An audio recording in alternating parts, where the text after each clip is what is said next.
Class 10 chapter 11 electricity short notes. Current क्या होता है, करंट का फार्मूला क्या होता है, फार्मूला सबसे पहले इस चैप्टर में पढ़ेंगे। तो पहले करंट का formula, current is equal to charge upon time. Current को हम डिनोट करते हैं आई से, चार्ज को डिनोट करते हैं क्यू से, टाइम को डिनोट करते हैं टी से। करंट जो होता है उसकी एसआई यूनिट होती है एम्पियर, और एम्पियर को हम डिनोट करते हैं ए से। और जो चार्ज की एसआई यूनिट होती है वो कुलाम होती है, और कुलाम को रिप्रेजेंट करते हैं सी से। टाइम की एसआई यूनिट यहाँ पे है सेकेंड। टाइम हमेशा किस में होना चाहिए, सेकेंड में होना चाहिए, ये फॉर्मूले के अकॉर्डिंग। तो यहाँ पे सेकेंड को किससे डिनोट करते हैं, एस से। 1 electron is equal to -1.6 multiply 10⁻⁻19 coulomb. 1 milli ampere is equal to 10⁻³ ampere. 1 micro ampere is equal to 10⁻⁻6 ampere. ये जो कन्वर्जन करने में हमें क्या हेल्प मिलेगी, क्वेश्चन में कन्वर्ट करना होगा तो हमें ये ज़रूरत पड़ेगी। जैसे कि करंट को हमेशा एम्पियर में होना चाहिए क्योंकि ये SI यूनिट एम्पियर है। आपको माइक्रो या फिर मिली एम्पियर में दिया है तो हम क्या करेंगे, एम्पियर में उसको कन्वर्ट करेंगे। तो मिली एम्पियर दिया रहेगा तो एम्पियर में कन्वर्ट करना है तो 10⁻³ से क्या करेंगे, मल्टीप्लाई। वहीं पे माइक्रो एम्पियर दिया रहेगा तो हम एम्पियर बनाने के लिए क्या करेंगे, 10⁻⁻6 से मल्टीप्लाई कर देंगे। अब हम पढ़ेंगे पोटेंशियल डिफरेंस। पोटेंशियल डिफरेंस क्या होता है, पोटेंशियल डिफरेंस का फार्मूला ये होता है वर्क डन अपॉन चार्ज। देखो, या फिर हम ये तो हम लैंग्वेज के अकॉर्डिंग लिखे, ये फिगर में लिखेंगे वर्क डन। पोटेंशियल डिफरेंस क्या डिनोट करते हैं V से, वर्क डन को डिनोट करते हैं किससे, W से, चार्ज को डिनोट करते हैं Q से। ठीक है। पोटेंशियल डिफरेंस जो है उसकी SI यूनिट होती है वोल्ट, जिसे हम डिनोट करते हैं V से।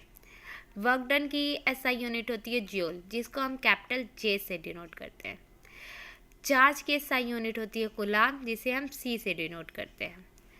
अब हम पढ़ेंगे नेक्स्ट रेसिस्टेंस।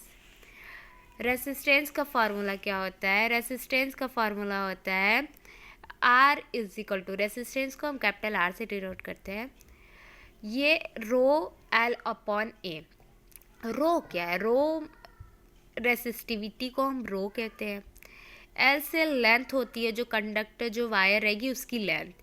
A से क्रॉस सेक्शनल एरिया, जो उसका वो कंडक्टर होगा या वायर होगा जो उसका यहाँ पे क्या बोलते हैं एरिया होगा, उसको क्या बोलते हैं, क्रॉस सेक्शन। जैसे कि यहाँ मान लीजिए कि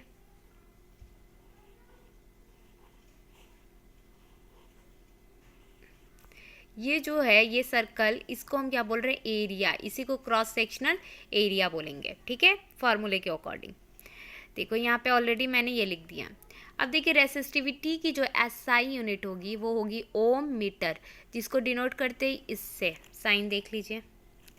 लेंथ की इसमें होगी metre, area of cross section का होगा मीटर स्क्वायरिंग होगा। एरिया ऑफ क्रॉस सेक्शन कैसे निकलेगा, ये सर्कल शेप का है तो सर्कल का एरिया ऑफ सर्कल का जो फार्मूला होता है वही एरिया ऑफ क्रॉस सेक्शन का भी होगा। तो यहाँ पे फार्मूला क्या हो जाएगा, πr squaring. Area of cross section का फार्मूला क्या हो जाएगा, एरिया ऑफ सर्कल का जो होगा वही एरिया ऑफ क्रॉस सेक्शन का। तो πr की स्क्वायरिंग, जो πr की स्क्वायरिंग है वो होगी, ये r होना चाहिए मीटर में ना, नहीं सेंटीमीटर में रहेगा तो उसको कन्वर्ट कर लीजिएगा मीटर में। और जब बाय चांस क्वेश्चन में आपको डायमीटर दिया है ना कि रेडियस दिया, तो आप क्या कीजिए, डायमीटर को हम 2 से डिवाइड कर देंगे, वो क्या आ जाएगा, रेडियस। और डायमीटर भी मीटर में होना चाहिए, उसको कन्वर्ट कर लेंगे। कन्वर्ट करने के लिए हम यहाँ पे 2 यूनिट भी लिखे हैं। 1 mm is equal to 10⁻³ metre, 1 millimetre है, 10⁻³ मीटर। 1 सेंटीमीटर, ये सेंटीमीटर है, 1 centimetre is equal to 10⁻² metre. जब आपको mm में दिया है, मिलीमीटर में दिया है, आपको कन्वर्ट करना है मीटर में, तो हम 10⁻³ से मल्टीप्लाई कर देंगे। 1 सेंटीमीटर में दिया रहेगा और उसको मीटर में करना है तो हम 10⁻² से क्या करेंगे, मल्टीप्लाई कर देंगे। अब क्वेश्चन में आपको रेसिस्टिविटी फाइंड करनी हो तो ये रेसिस्टिविटी है जिसे रो बोल रहा है। रेसिस्टिविटी का फार्मूला हो जाएगा R × A/L। ठीक है, ये ओम्स लॉ, ओम्स लॉ क्या है, हमें एक फार्मूला दिए थे V is equal to IR। ठीक है, V को हम बोलते हैं पोटेंशियल डिफरेंस, पोटेंशियल डिफरेंस की एसआई यूनिट होती है वोल्ट, जिसे वी से डिनोट करते हैं। आई से है करंट, करंट की एसआई यूनिट होती है एम्पियर, जिसे ए से डिनोट करते हैं। आर से रेसिस्टेंस, रेसिस्टेंस की एसआई यूनिट होती है ओम, ओम को हम इससे डिनोट करते हैं। इन सर्किट डायग्राम में कुछ हम पढ़ लेते हैं। जैसे सर्किट डायग्राम में आपको इक्विवेलेंट रेसिस्टेंस निकालना पड़ेगा। आर ई को हम क्या बोलते हैं? Equivalent resistance. और रेसिस्टेंस की वही यूनिट होगी ओम, ठीक है। इक्विवेलेंट रेसिस्टेंस निकालना है तो ये हम फार्मूला होता है, इन सीरीज की बात हो रही, किसमें? सीरीज में। R1 plus R2 plus R3 dash dash dash, जितना भी आपको दिया रहेगा रेसिस्टेंस उतने को हम क्या करेंगे? ऐड कर देंगे। सीरीज जो होता है कुछ ऐसे बना होता है, सीरीज जानते ही हैं, ऐसे सीरीज में कनेक्शन होता है। सीरीज में याद रखिएगा करंट सेम होता है, पोटेंशियल डिफरेंस क्या होता है? डिफरेंट होता है, अलग अलग होता है। अब हम पढ़ेंगे रेसिस्टेंस इन पैरेलल में। पैरेलल में फार्मूला हम यूज़ करते हैं 1/RE is equal to 1/R1 plus 1/R2 plus 1/R3। जितना भी दिया रहेगा हम उतने टाइम्स ले लेंगे। 4 दिया रहेगा तो 4, 5 दिया रहेगा 5, इंक्रीज करते जाएंगे। पैरेलल मान ऐसे रहेगा, पैरेलल में कुछ इस टाइप के कॉम्बिनेशन होंगे,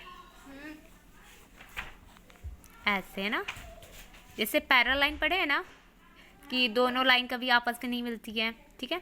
तो इसका ये रेसिस्टेंस कुछ इस टाइप के पैरेलल में अरेंजमेंट होते हैं। इसमें क्या होता है? आई जो है वो डिफरेंट होता है, उल्टा प्रोसेस होता है। आई इसमें सेम है तो इसमें आई क्या है? डिफरेंट है। वी इसमें डिफरेंट है तो वी इसमें क्या होगा? सेम होगा। अब पढ़ेंगे इलेक्ट्रिक पावर, जिसे हम डिनोट करते हैं पी से। इसकी एसआई यूनिट होती है वाट, WATT वाट, जिसको हम डिनोट करते हैं W से।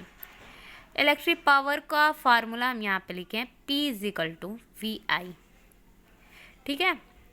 P is equal to VI, V से पोटेंशियल डिफरेंस, I से करंट। एक और फार्मूला होता है P is equal to I squaring R, क्या हो जाएगा? I squaring R। ये भी यहाँ पे I से करंट, R से रेसिस्टेंस, ठीक है। बाई चांस आपको क्वेश्चन में B नहीं देके आपको क्या दिया है? रेसिस्टेंस दिया है।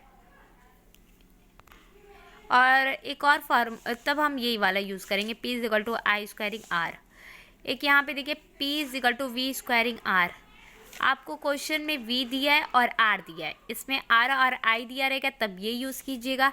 अब V और I दिया रहेगा तो ये वाला फार्मूला, जब V और R दिया रहेगा तो हम ये वाला फार्मूला यूज़ करेंगे। अब हम पढ़ेंगे इलेक्ट्रिक एनर्जी का फार्मूला। इलेक्ट्रिक एनर्जी को हम डिनोट करते हैं E से। इसकी एसआई यूनिट होती है जूल, कैपिटल J से।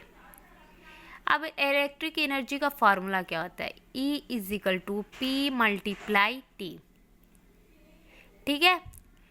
एनर्जी को ये जो होगा वो होना चाहिए किलो वाट आवर में होना चाहिए, P होना चाहिए किलो वाट में।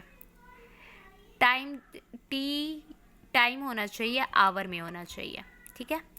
बाय चांस आपको वाट में दिया है एनर्जी, आपको किलो वाट बनाना है, तो किलो वाट आवर बनाना है तो हम क्या करेंगे? इस का यूज़ करके हम क्या करेंगे? उसको कन्वर्ट कर लेंगे। आपको पता है 1 kilowatt hour is equal to कितना होता है? 1000 वाट होता है। कितना होता है? 1000 वाट होता है, ठीक है। अब 1 किलो वाट आवर जो होता है वो किसके इक्वल होता है? जो 1 किलो वाट आवर जो होगा यहाँ पे जो 1 किलो वाट आवर है ये इसके इक्वल होता है 3.6 मल्टीप्लाई 10⁻6 जूल के इक्वल होता है।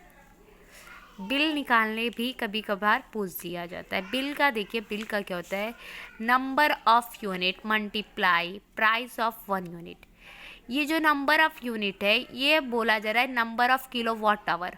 Number of kilowatt hour मतलब कि यहाँ पे आप एनर्जी पहले निकालोगे, जो एनर्जी आपकी आएगी उसको किससे मल्टीप्लाई करना है? बिल निकालना है तो सबसे पहले एनर्जी निकाल लीजिएगा।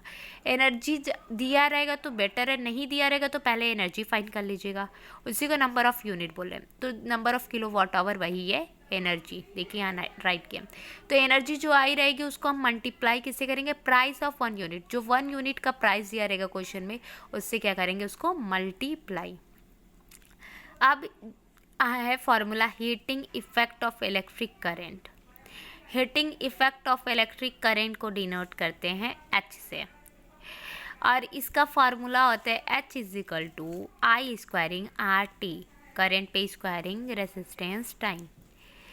और heating effect of electric current का भी SI यूनिट, हीट का SI यूनिट क्या है, जूल, जिसको हम कैपिटल J से डिनोट करते हैं। Thank you for watching.